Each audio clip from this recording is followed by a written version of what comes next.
আসসালামু আলাইকুম, কেমন আছো সবাই? আশা করছি ভালো আছো। আল্লাহর রহমতে আমিও ভালো আছি, আলহামদুলিল্লাহ। চলো আজকে একটা মাছের ঝোল বানাই, আলু দিয়ে আর টমেটো দিয়ে।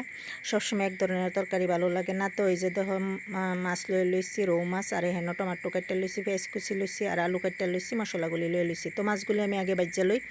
তো গ্যাসের মধ্যে কড়াই রেখে দিছি, পরিমাণ মতো তেল দিয়ে একটা একটা করে মাছ দিয়ে দিতেছি। আলু তার নিমখ দিয়ে মাখাই রাখছিলাম, তো সুন্দর করে বাজার দিয়ে লইতেছি।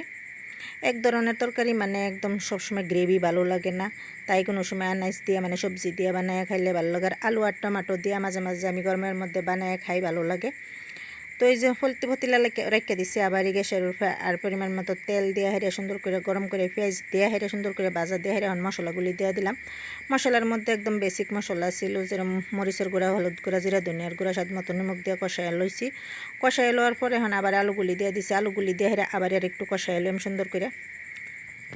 তো এই যে আর একটু আলুগুলি দিয়ে হেরে মশলার লগে মানে কষাই লইছিলাম, তারপরে একটু বিলাহি টমাটোগুলি দিয়ে হেরে এখন আর একটু পানি দিয়ে সুন্দর করে কষাই লইছি।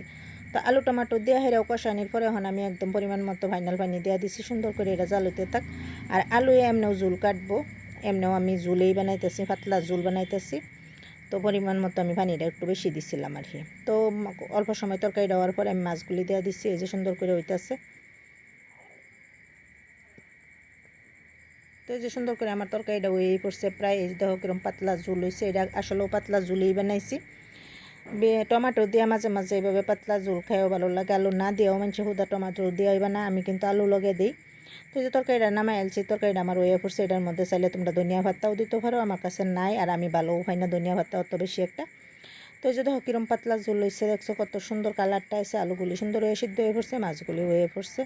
তো এই তরকারিটা ভাতের লগে, রুটির লগে, পরোটার লগে, সব কিছুর লগে খাওয়ান যায়। আমরা তো রুটির লগে পরোটার লগে প্রায়ই খাই, তো ভাতের লগে তো সুন্দরই মানা। তো এই দেখো কত সুন্দর পাতলা ঝোল হয়েছে, আর কালারটাও কত সুন্দর, ঝোলটাও একদম সুন্দর পাতলা হয়েছে। তো তরকারিটা কীরকম লাগলো, যদি ভালো লাগছে রেসিপিটা আর কি, যদি ভালো লাগছে তো লাইক করবা, শেয়ার করবা, কমেন্ট করবা, আমার লগে থাকবা, পাশে থাকবা। আজকের জন্য আল্লাহ হাফেজ, সুস্থ থাকো, ভালো থাকো, সবসময় একটু পাশে থাকো।